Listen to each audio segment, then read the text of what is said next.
Y el título de nuestro mensaje de hoy es El verdadero pueblo de Dios. Y mire, este mensaje es importante y pues vamos a buscar ir despacio, ¿no? Porque vamos a abordar uno de los capítulos más complicados de la carta a los romanos. Vamos a abordar el capítulo 9. Y hay varias cosas que nosotros necesitamos tener en cuenta para poder tener un buen entendimiento, para poder analizar bien, interpretar bien lo que se está diciendo en los capítulos 9, 10 y 11.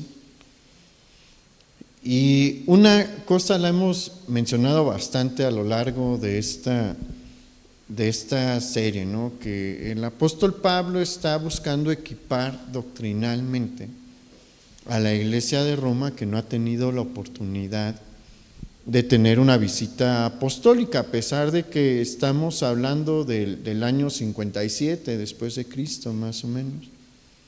Pero hay un detalle bien importante que también ya lo hemos mencionado, pero es de suma importancia para poder abordar bien el capítulo 9, el capítulo 10, el capítulo 11, y es que en la iglesia, este detalle es que en la iglesia de Roma hay un grupo importante de judíos conversos. Y un detalle más, en este momento hay una colonia de judíos en Roma con la que los cristianos pues también conviven.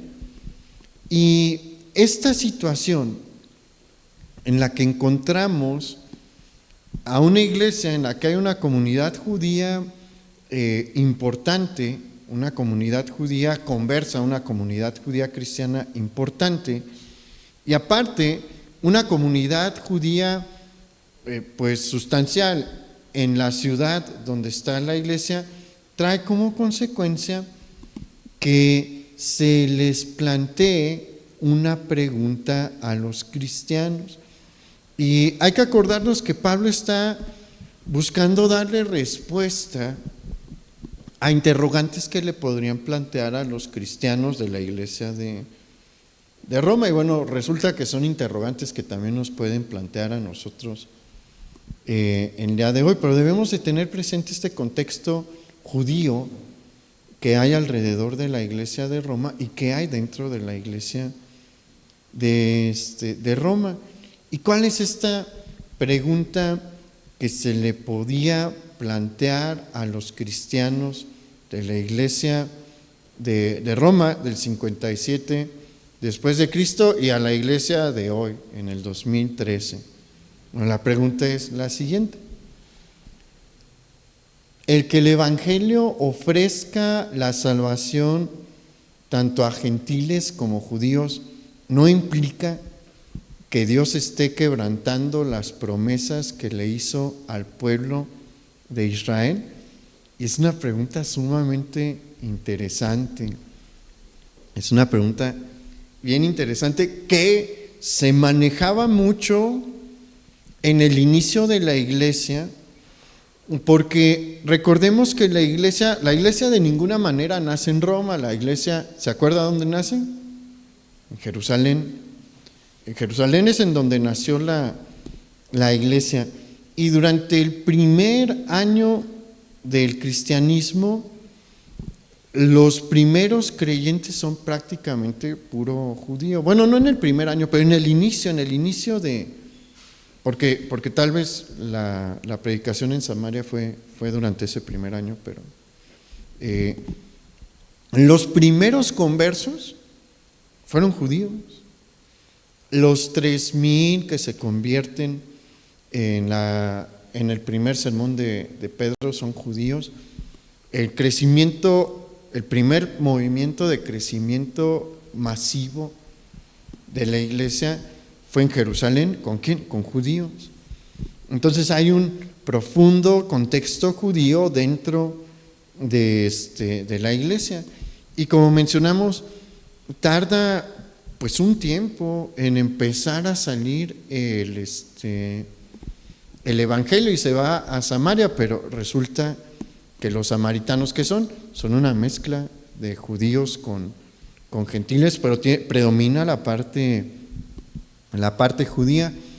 Y si nosotros vemos el libro de los Hechos, a donde llegaban primero los apóstoles, cuando iban a una ciudad distinta al territorio de Israel, era a las sinagogas. A los primeros que les compartían eran judíos, y hemos platicado también que muy probablemente la iglesia de Roma, la iglesia cristiana de Roma, la primera iglesia cristiana de Roma, fue fundada por judíos que se convirtieron.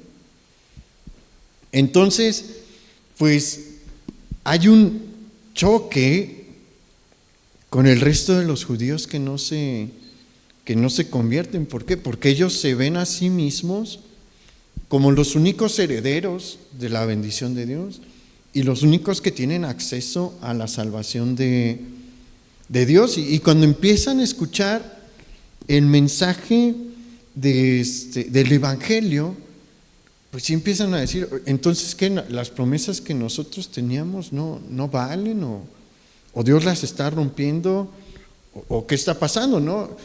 Y Pablo pues quiere contestar. Pablo va a contestar a esto. Es el Espíritu Santo contestando a través del apóstol Pablo. Es una pregunta válida. O sea, la duda puede surgir, y la duda surgió. ¿Y cómo se contesta? Bueno, vamos a ver cómo se contesta. Vamos por favor todos a Romanos capítulo 9, versículo 1. Entonces, sí le pido que tenga esto bien presente, esto que acabamos de mencionar, el contexto que tiene la iglesia y que tiene la carta.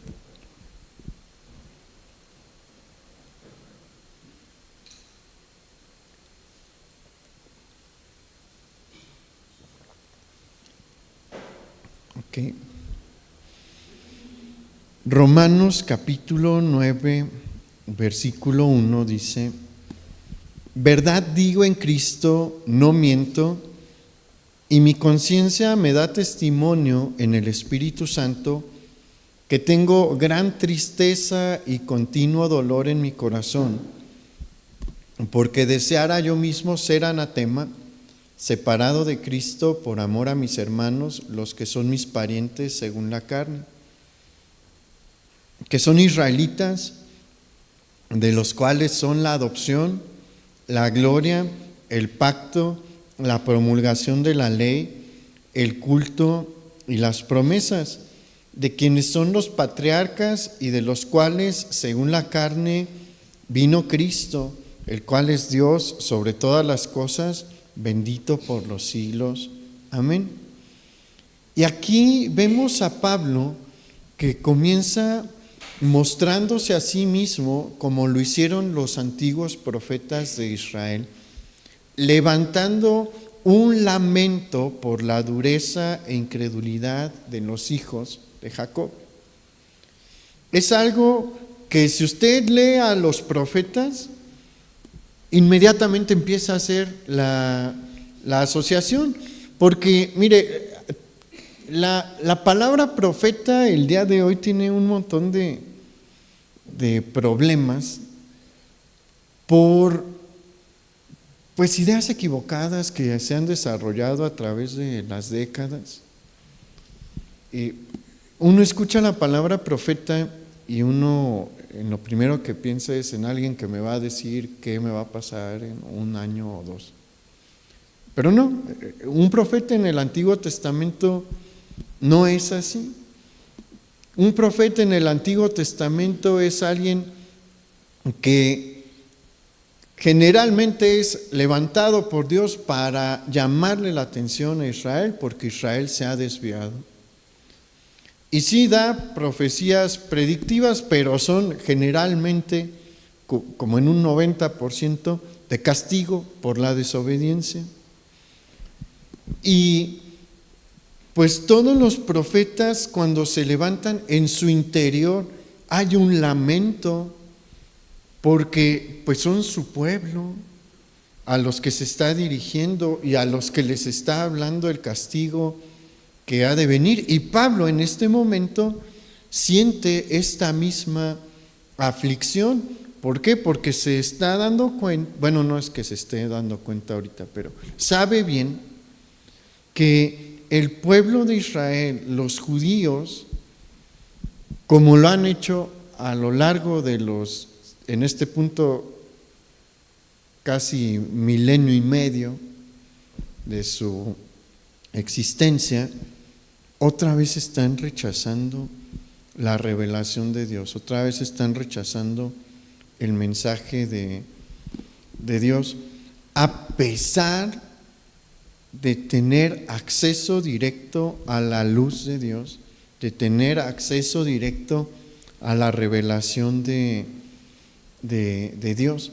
Y en los versículos 2 y 3, el lamento de Pablo se parece bastante al lamento del profeta Jeremías, y vemos a Pablo diciendo que él desearía ser anatema para que sus hermanos judíos se pudiesen salvar.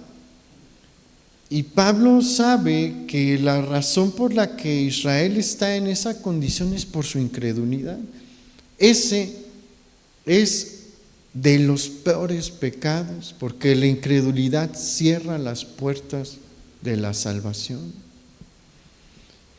Y en los versículos 4 y 5, Pablo sí nos menciona varias cosas que nosotros debemos de tener presente para tener una clara perspectiva de la herencia que posee Israel.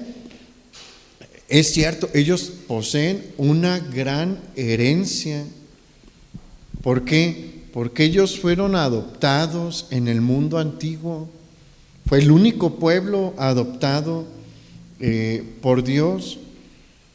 Ellos son los herederos de la obediencia de Abraham y las promesas que vinieron por esa obediencia y por la fe de Abraham.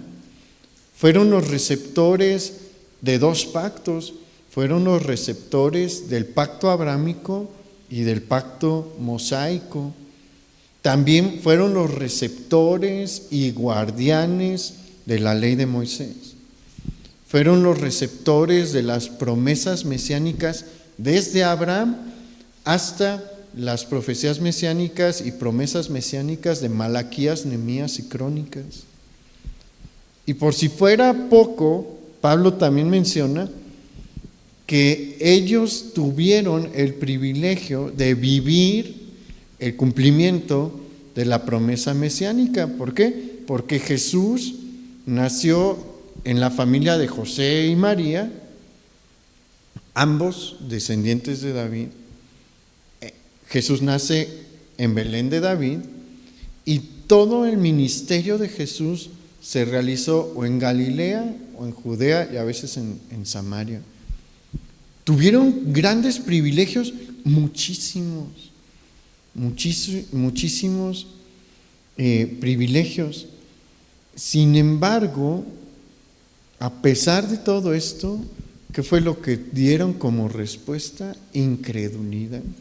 Y por eso Pablo va a decir lo siguiente, y este es uno de los versículos más importantes en el capítulo 9 para entender el mensaje general que se nos está dando ahí. Versículo 6 dice: no que la palabra de Dios haya fallado, porque no todos los que descienden de Israel son israelitas. Esto es importantísimo que lo tengamos presente, porque nos va a servir para entender los versículos que vienen. Pablo está siendo muy claro y está afirmando que no por ser descendiente directo de Abraham se es miembro del pueblo de Dios, del verdadero pueblo de Dios. Israel tiene promesas como nación, que se le ha dado como nación, sí, pero una cosa muy distinta es formar parte de la nación de Israel a formar parte del pueblo de Dios. Son cosas distintas. Por eso nosotros hasta el día de hoy seguimos viendo que en los judíos se manifiesta la bendición de Dios, y es algo evidente. Es algo evidente a simple vista. Uno nada más necesita ir a Polanco para ver que la bendición de Dios está allí. Les va muy bien, o sea, la verdad, los judíos son sumamente prósperos. Vaya a la ciudad de Nueva York, donde está la comunidad judía, y que va a haber prosperidad. Ellos son el único pueblo de la antigüedad que sigue en pie, prácticamente igual que como empezó. Los romanos ya no están, los griegos ya no están, los asirios, los babilonios, los fenicios, los celtas, los vikingos, ya no están, ellos ya no están, pero los judíos están. Como en los tiempos de la ley de Moisés. Eso es una evidencia de la bendición de Dios, y por más que los han intentado destruir, siguen en pie y no los pueden erradicar. ¿Por qué? Porque hay promesas de Dios vigentes para la nación de Israel, pero ser miembro de la nación de Israel no significa que son miembros del pueblo de Dios. Como le menciono, son cosas distintas. Y esto lo podemos ver en la misma historia del pueblo de Israel, porque dentro de los israelitas se levantaron hombres verdaderamente perversos que de ninguna manera podríamos considerar que son miembros del pueblo de Dios, aunque por sus venas fluía la sangre de Abraham, Isaac y Jacob. Y vamos a ver algunos ejemplos. ¿Se acuerda de Coré? Coré estuvo en el tiempo de Moisés y se rebeló contra Moisés y Aarón, y su rebelión fue sustancial. O sea, su rebelión no fue una cosa cualquiera, rebelándose directamente a las instrucciones de Dios y a la autoridad de Dios. Tanto hizo enojar a Dios que se lo tragó la tierra. Dios abrió la tierra y pues se comió a Coré y a todo lo que había alrededor de sus tiendas. ¿Qué tal los príncipes que realizaron pecados sexuales en Baal Peor? ¿Usted cree que el que se llevó a la prostituta de Baal Peor a su tienda enfrente de Moisés y de Aarón y de todos era miembro del pueblo de Dios? No, él estaba retando a Dios ahí directamente. O los benjamitas en el tiempo de los jueces, que hicieron una verdadera barbaridad. No eran miembros del pueblo de Dios, llevaban la sangre de Benjamín, su padre, hijo de Jacob, hijo de Isaac, hijo de Abraham, pero no eran miembros del pueblo de Dios. O podemos considerar a Acab, rey de Israel, miembro del pueblo de Dios. Fue un rey terrible que hizo todo lo que pudo para hacer molestar a Dios. Y si vemos hacia Judá, pues tenemos a Manasés, que fue tan malo, y el pueblo en general en su generación, que estaba de acuerdo con todo lo que hacía Israel, que con todo lo que hacía Manasés, llevaron a tal punto a Dios que dijo: voy a mandar el castigo babilónico y no hay vuelta atrás. Lo que han hecho es suficiente para que yo decida que esto no se va a revertir. ¿Eran miembros del pueblo de Dios? No. ¿Llevaban la sangre de Judá en sus venas? Sí, pero eso no los hacía miembros del pueblo de Dios. Y podemos ver casos actuales. Marx y Freud eran judíos. de los grandes ateos del siglo XIX y siglo XX. Su pensamiento ha llevado al ateísmo a millones de personas. Ellos llevan la sangre de Abraham, Isaac y Jacob en sus venas, pero rechazan abiertamente al Dios de sus padres. Son miembros del pueblo de Dios. No, y Pablo está mostrándonos esto. O sea, el hecho de que físicamente desciendas de Abraham no te hace miembro del pueblo de Dios, y va a profundizar el apóstol Pablo sobre este punto. Vamos al versículo 7.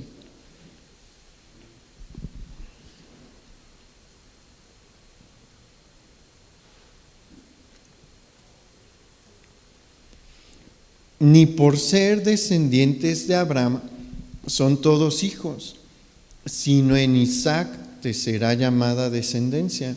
Esto es, no los que son hijos según la carne son los hijos de Dios, sino que los que son hijos según la promesa son contados como descendientes. Este es otro punto clave para entender lo que Pablo va a desarrollar en los siguientes versículos.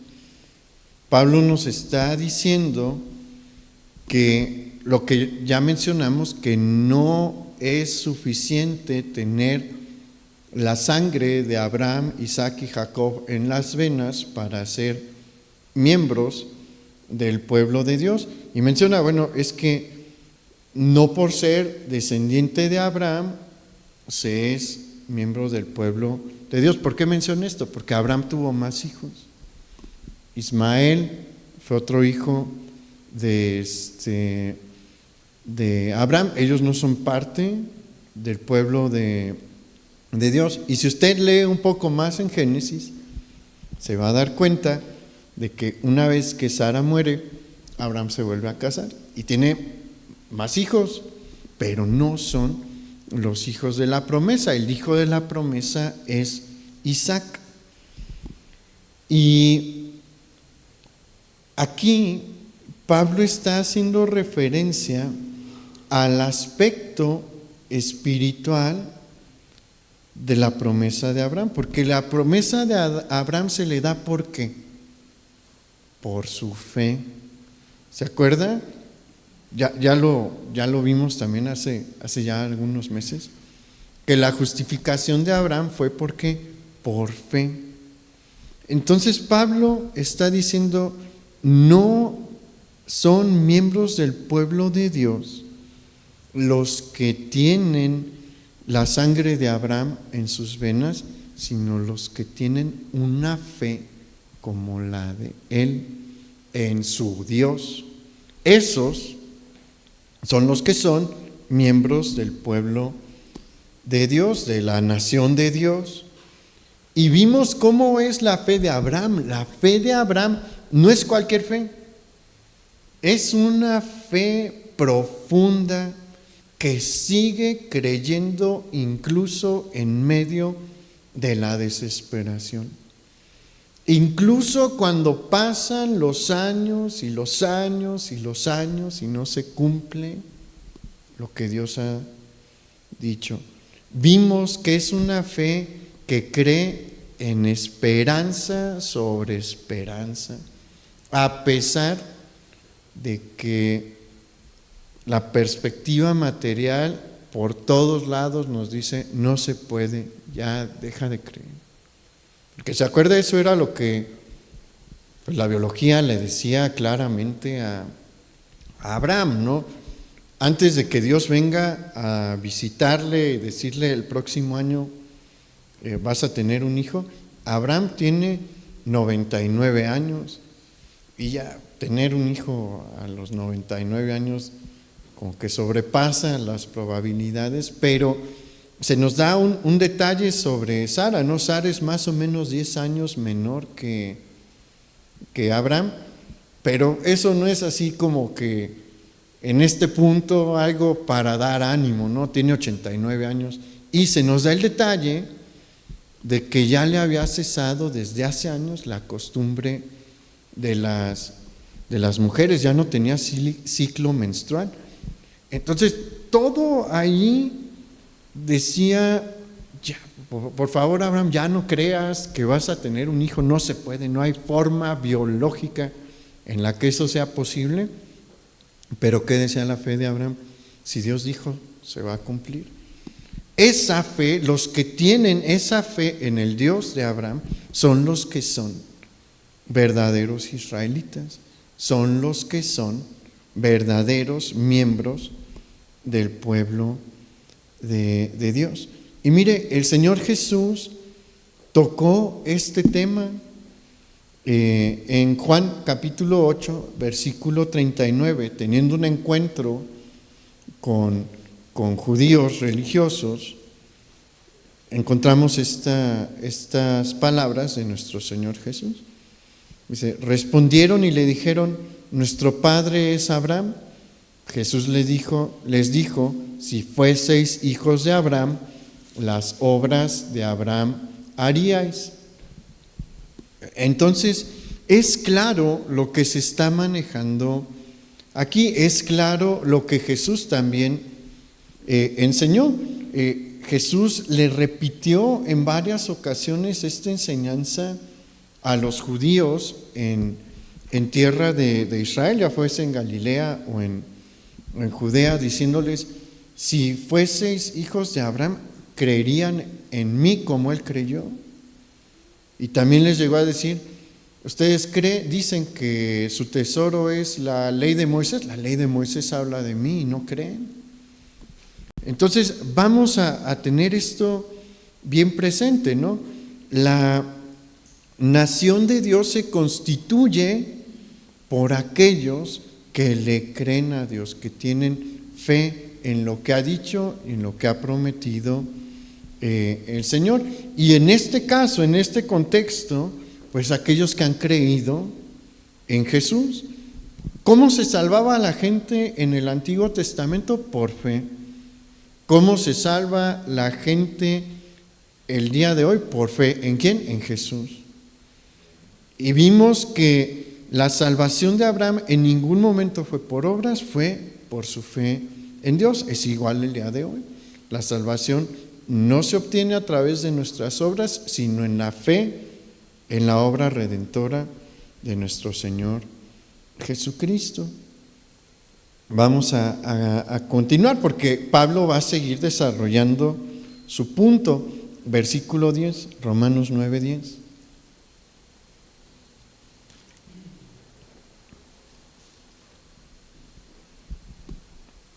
Dice, y no solo esto, sino también cuando Rebeca concibió de uno, de Isaac nuestro padre, pues no habían aún nacido, ni habían hecho aún ni bien ni mal para que el propósito de Dios conforme a la elección permaneciese, no por las obras, sino por el que llama. Se le dijo, el mayor servirá al menor, como está escrito, a Jacob amé, mas a Esaú aborrecí. Aquí ocupamos irnos despacio, aquí ocupamos tomar estos versículos con calma, porque si no nos podemos perder del mensaje que está transmitiendo Pablo. Toma como ejemplo a Esaú y a Jacob. Ambos son hijos de Isaac. Recordemos, Isaac es hijo de Abraham, es decir, los dos, Esaú y Jacob, tienen la sangre de Abraham en sus venas. La sangre de Abraham fluye por sus venas. Pero Dios eligió a uno de ellos para perpetuar la promesa dada a Abraham y al otro no. Jacob fue escogido para que a través de él siguiese la línea mesiánica, para que a través de él se desarrollase esta nación que Dios quería levantar. A Esaú no le tocó esa bendición. Y pues esto se marcó desde la profecía que Dios le dio a Rebeca, su madre, porque pues a la pobre le tocó experimentar algo complicado en el embarazo. Yo no sé y nunca sabré, porque soy hombre, cómo es eso del proceso de embarazo.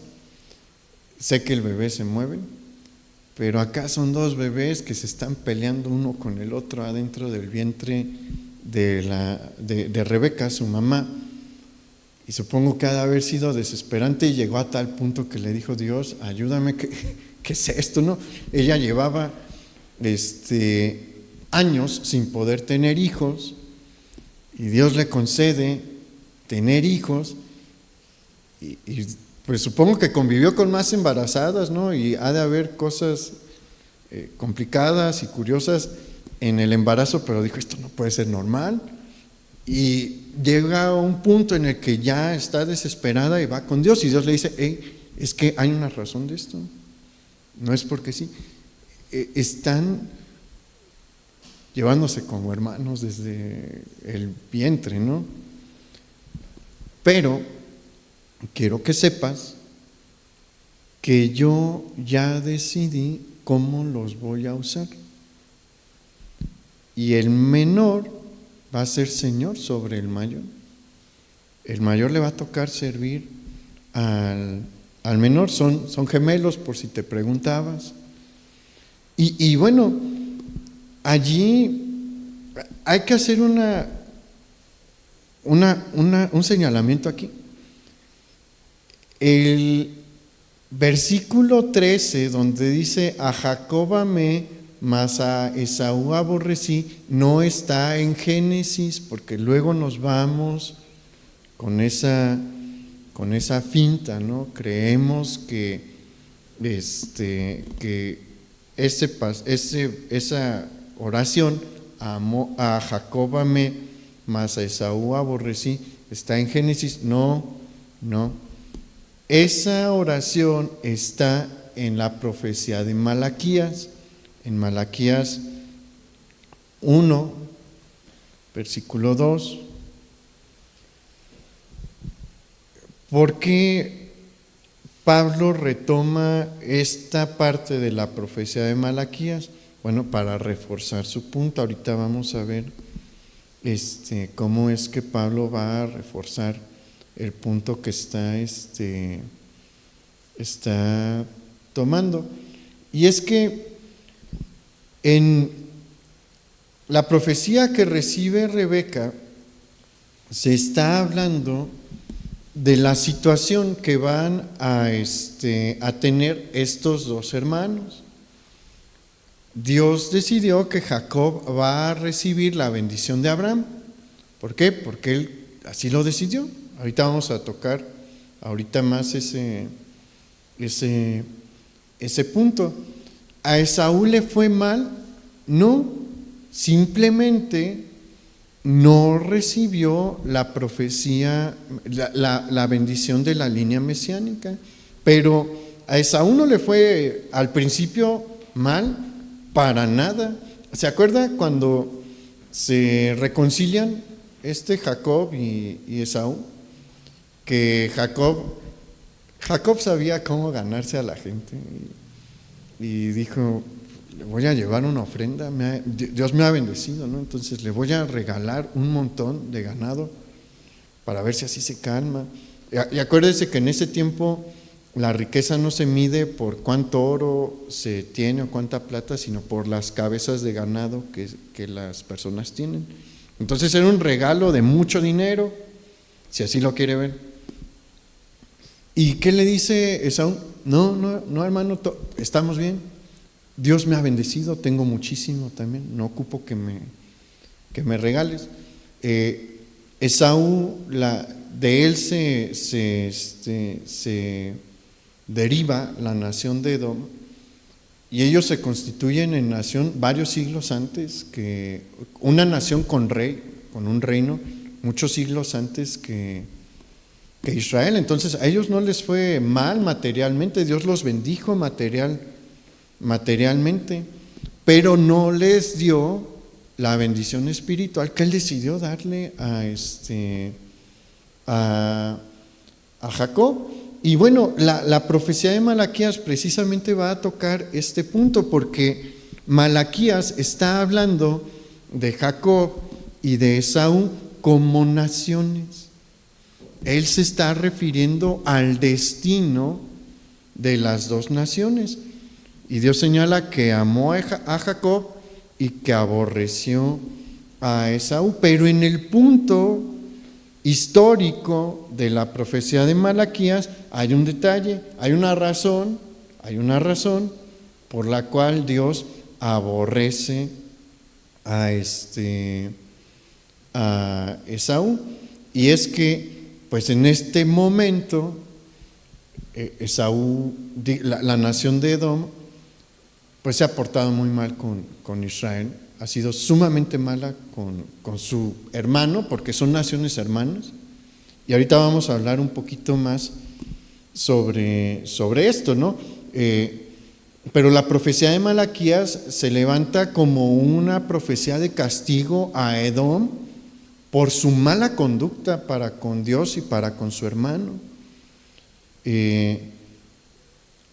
Edom ha procurado el mal de Judá y se ha gozado por las tragedias que le ha tocado sufrir a Judá. Cuando los invade Babilonia, Edom, en lugar de decirle, oye, yo me voy a aliar contigo, ¿con quién creen que se alian? Con los babilonios. Y les digo, hay expresiones en las que dicen, acaben con los hijos de Judá. Entonces Dios tiene una razón para decir, oye, a Esaú lo voy a rechazar, lo voy a castigar. Vamos al versículo 14 ahí en Romanos 9.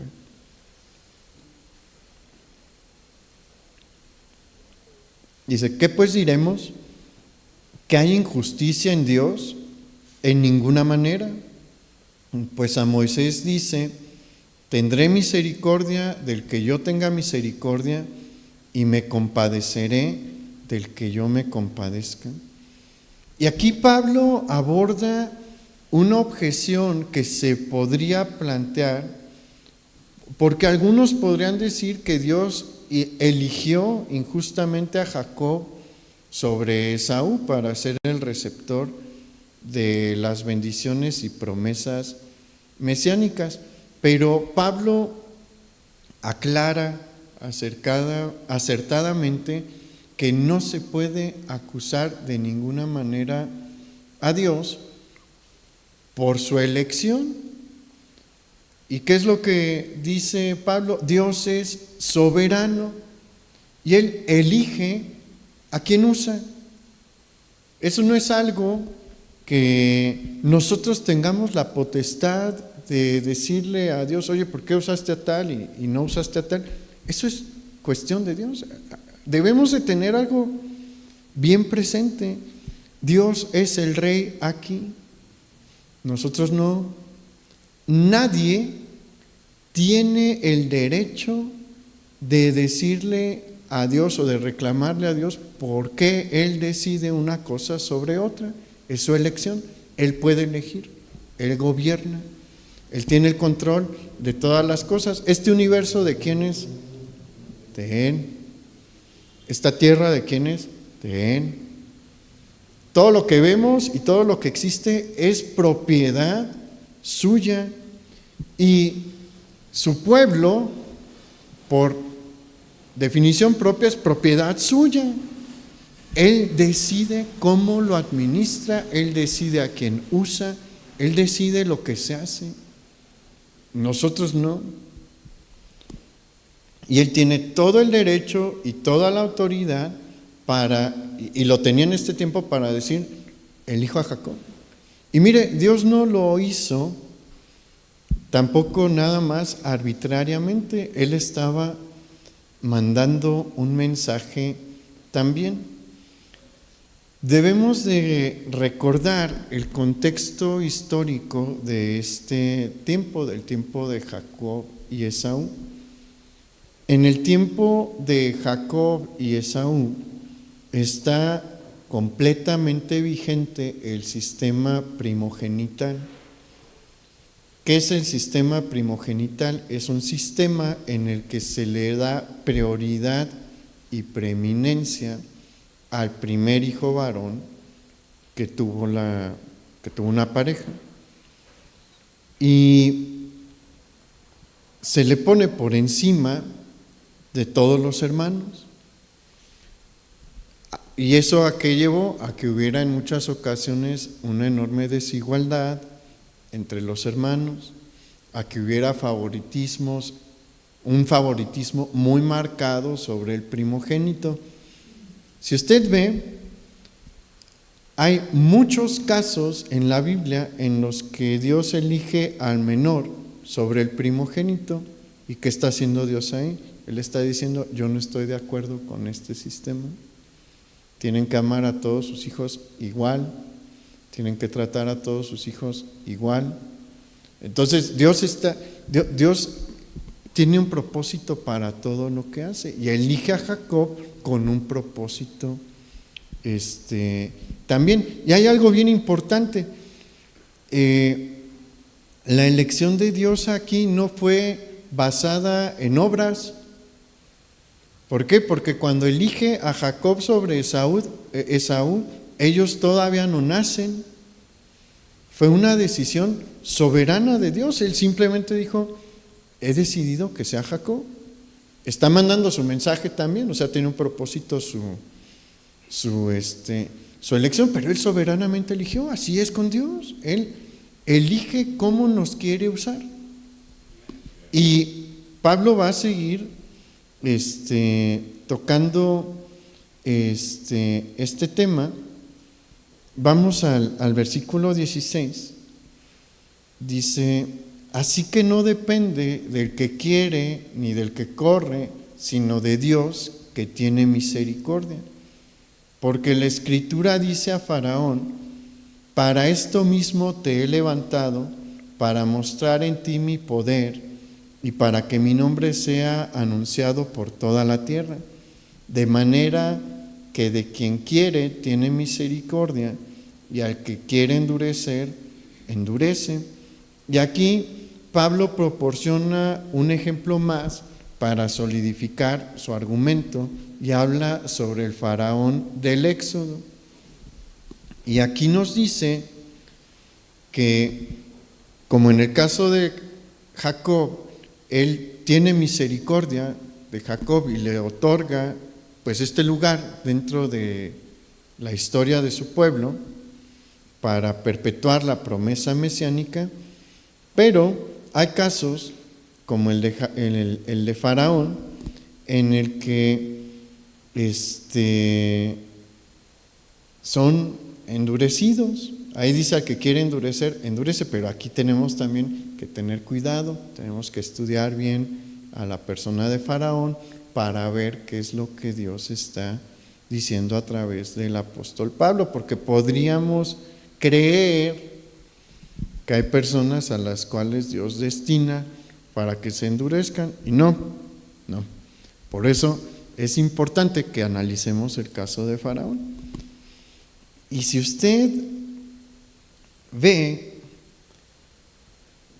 inicialmente el que endurece su corazón es Faraón mismo.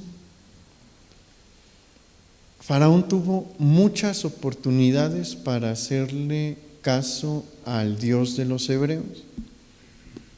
Y la primera oportunidad que tiene es cuando se presentan Moisés y Aarón y la vara de Aarón se convierte en serpiente y se come a las varas de los hechiceros de Faraón, que también se convirtieron en serpientes.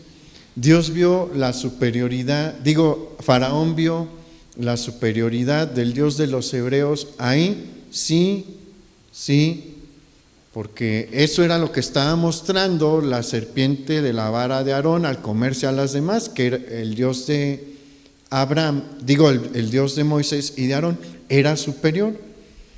¿Y qué dice la Escritura? Que el corazón de Faraón se endureció. Cuando viene la plaga de el agua del río Nilo convertida en sangre, también se menciona, una vez que pasa la plaga, y el corazón de Faraón se endureció. Después viene la plaga de las ranas. Y en Éxodo 8:15 dice lo siguiente, yo se lo leo.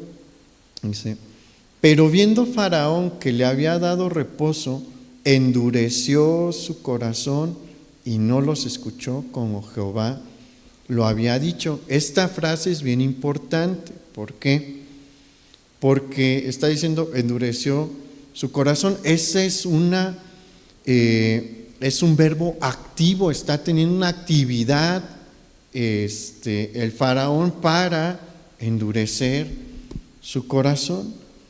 Después viene la plaga de los piojos, después viene la plaga de las moscas y después la plaga de la muerte del ganado.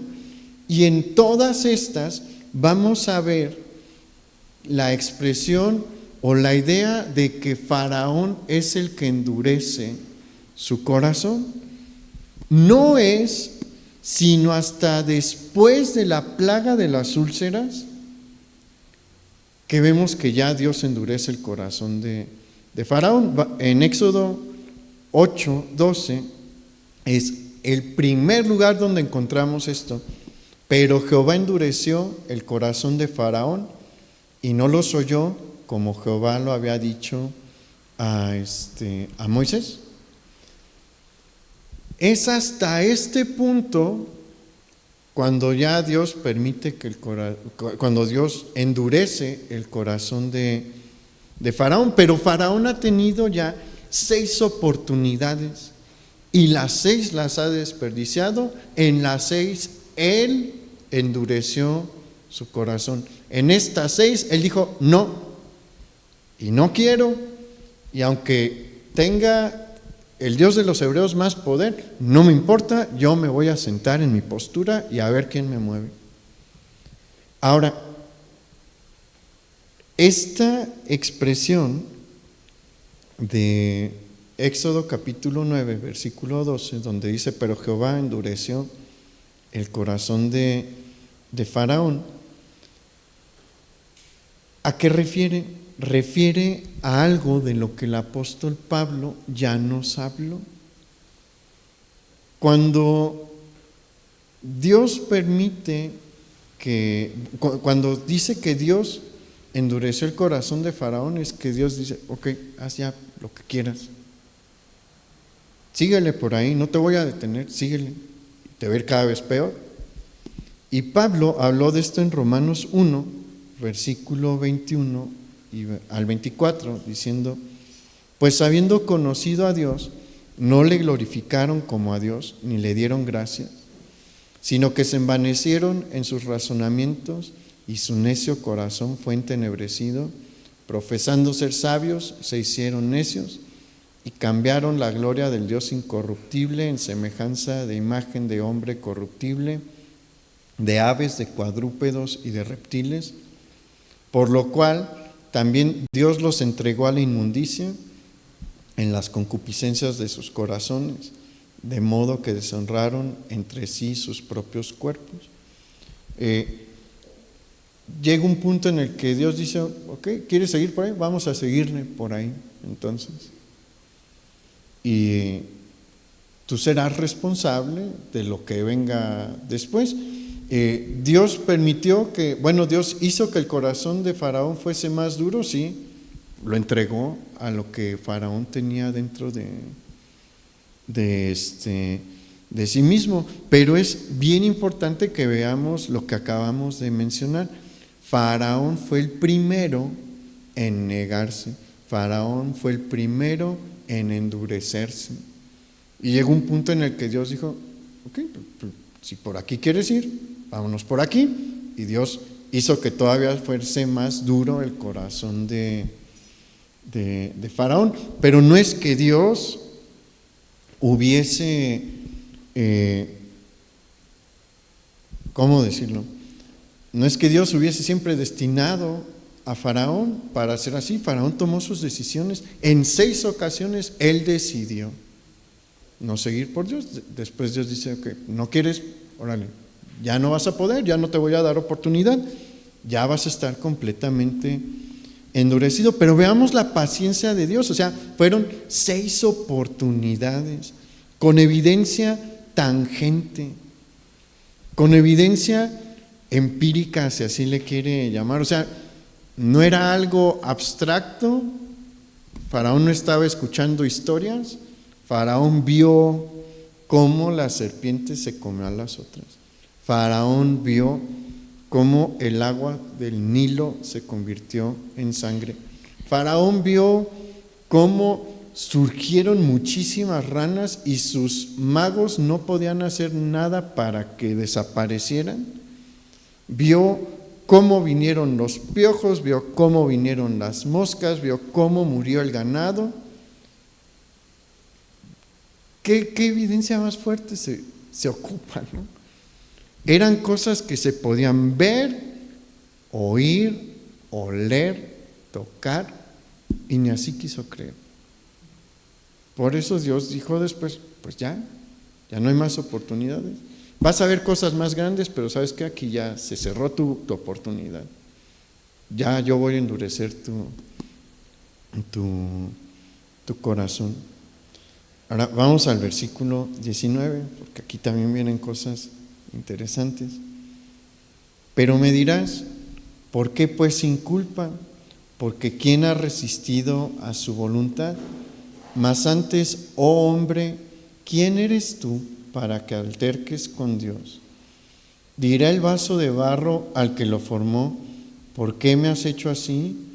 ¿O no tiene potestad el alfarero sobre el barro para hacer de la misma masa un vaso para honra y otro para deshonra?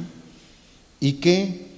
Si Dios, queriendo mostrar su ira y hacer notorio su poder, soportó con mucha paciencia los vasos de ira preparados para destrucción, y para hacer notorias las riquezas de su gloria, las mostró para con los vasos de misericordia que Él preparó de antemano para gloria, a los cuales también ha llamado, esto es, a nosotros, no solo de los judíos, sino también de los gentiles.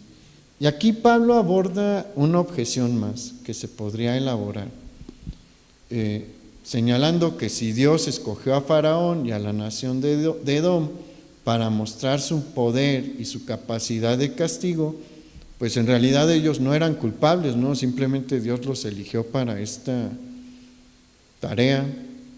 Y pues ¿quién puede resistir la voluntad de Dios? Y aquí Pablo contesta tomando como figura alegórica a la figura del alfarero.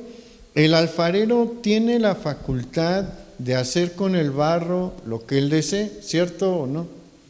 Sí, él es el creador. Él puede hacer una vasija muy refinada o puede hacer un vaso muy tosco y burdo. Él es el que lo determina, él es el que tiene la facultad de hacer con el barro lo que desea y para los propósitos que él lo desea. Una vasija refinada pues sería parte de la vajilla de lujo para cuando vienen visitas importantes, y pues puede hacer un vaso ahí para que tome la servidumbre, ¿no? Él decide, y él decide en qué los va a emplear. Dios tiene todo el derecho de haber elegido a Israel como receptor de las profecías mesiánicas, tiene todo el derecho de haberlos elegido como los receptores de la ley de Moisés y los guardianes de la revelación del Antiguo Testamento, Es su decisión, él toma esa decisión. Y como mencionamos, Jacob y Esaú no habían hecho nada meritorio cuando Dios tomó esa decisión. Él la tomó antes de que los dos nacieran y antes de que se hubiesen portado bien o mal. Esaú se portó mal, esa es otra cosa. Y bueno, Jacob un rato también, ¿no? Pero después cambió. Pero hay un detalle con los vasos de ira. En el versículo 22 se nos dice que Dios soportó con mucha paciencia a los vasos de ira preparados para destrucción. Y aquí la expresión de que Dios soportó con mucha paciencia los vasos de ira es importante. ¿Por qué? Porque nos está dejando ver que los vasos de ira son vasos que se rebelan activamente. No es que Dios los haya destinado a rebelarse, ellos toman la decisión de rebelarse. Hay una cosa importante aquí: Dios es omnisciente, Él lo sabe todo. ¿Sabe cómo vamos a decidir? Sí, sí sabe. Y si usted notó en el pasaje que leímos de Éxodo capítulo 9, versículo 12, dice: pero Jehová endureció el corazón de Faraón y no los oyó como Jehová le había dicho a Moisés. Y en Éxodo capítulo 8, versículo 15, encontramos: pero viendo Faraón que le había dado reposo, endureció su corazón y no los escuchó como Jehová lo había dicho. El Señor ya sabía cómo iba a reaccionar Faraón. El Señor ya sabía y ya le había comunicado a Moisés lo que Faraón iba a hacer. Por eso Él en su propósito dijo que sé que Él le muestre lo que me muestre, se va a revelar, no le interesa, pues lo voy a usar para manifestar mi poder y mi gloria. Y efectivamente eso fue lo que sucedió con Faraón. Pero es importante que tomemos bien en cuenta esto: Faraón decidió, y tenemos evidencia de 6 ocasiones en las que él decide. Después es que Dios dice: te voy a endurecer ya yo, porque ya se acabaron tus oportunidades. De la misma manera sucede con Esaú y con la nación que se deriva de él, porque Esaú, sabiendo lo que Dios le había mostrado a Abraham para con su papá Isaac, porque se acuerda que cuando manda llamar a su siervo para que le busque esposa, le dice: no le busques esposa de entre las hijas de Canaán, te vas a regresar a Harán, de donde yo salí, y ahí le vas a buscar mujer. Ellos sabían la historia del matrimonio de sus papás y que Dios había mostrado que no se debían de casar con cananitas. ¿Qué hizo Esaú? Se buscó no una, dos mujeres de Canaán. ¿Y qué dice la Escritura sobre las esposas de Esaú? Que fueron amargura para Isaac y para Rebeca. Esaú decidió portarse mal y la nación de Edom se ganó a pulso que Dios los rechazara, pero a pulso, de verdad que se lo ganaron, porque desde que Israel empieza a querer formarse como nación, ellos fueron una piedra de tropiezo. El camino más corto para llegar a la tierra prometida era cruzando por tierra de Edom. Y como habíamos platicado, Edom ya era una nación bien consolidada y sabían los dos que eran naciones hermanas. ¿Y qué les mandó decir Moisés? Denos chance de pasar por su tierra. Si tomamos agua, se las vamos a pagar.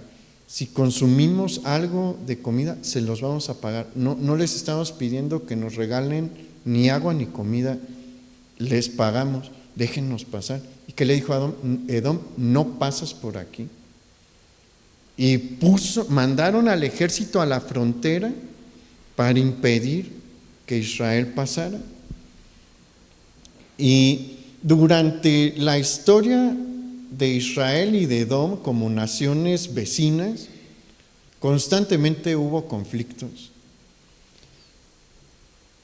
En la profecía de Abdías, en Abdías capítulo 1, versículos del 10 al 21, si usted quiere, lo lee en su casa, vemos a Edom ayudando a los enemigos de Israel y los vemos también deleitándose por las desgracias que le pasaba a Israel y a Judá. Es por eso que cuando llega Malaquías, Dios aprovecha para emitir un juicio sobre Edom y diciendo: hey, la nación de Edom yo la aborrezco. ¿Por qué? Porque han sido un enemigo de Israel, mi nación. Aparte son hermanos, o sea, son naciones hermanas. Entonces ellos obraron por su propia voluntad en contra de Dios. Entonces, y Dios fue paciente con ellos, fue paciente en cuanto a sus rebeliones. Él tenía conocimiento de que todo esto iba a pasar, sí, y los dejó obrar, así como dejó a Faraón obrar, dejó a Edom obrar. Y por eso es que nos dice, bueno, es que Dios soberanamente elige a algunos para hacer vasos de honra, y a ellos los elige por pura gracia, porque a Jacob lo eligió por pura gracia. Es algo que debemos de recalcar. Él no hizo méritos cuando Dios le eligió sobre su hermano Esaú. Fue por gracia y misericordia y por la soberanía de Dios. Pero los otros, Dios permite que ellos elijan y Él es paciente aguantando sus rebeliones. Y utiliza sus rebeliones también para manifestar su gloria y su poder. Y vamos rápido para cerrar. En Romanos 9, versículo 30, dice: ¿qué pues diremos? Que los gentiles que no iban tras la justicia han alcanzado la justicia, es decir, la justicia que es por fe, mas Israel, que iba tras una ley de injusticia, no la alcanzó. ¿Por qué? Porque iban tras ella no por fe, sino como por obras de la ley, pues tropezaron en la piedra de tropiezo, como está escrito: he aquí, pongo en Sión piedra de tropiezo y roca de caída, y el que creyere en él no será avergonzado. Vamos a hablar la próxima semana más sobre estos versículos, pero Pablo nos va a mostrar que la razón por la que Israel fue rechazado en este tiempo y por la que sigue estando en una condición de distanciamiento con Dios el día de hoy, es por su incredulidad, es por su falta de fe en las promesas que Él les dio. Le dije que estaba bien interesante este capítulo. Vamos a orar. Señor, te damos muchas gracias porque por tu gracia estamos aquí, ciertamente.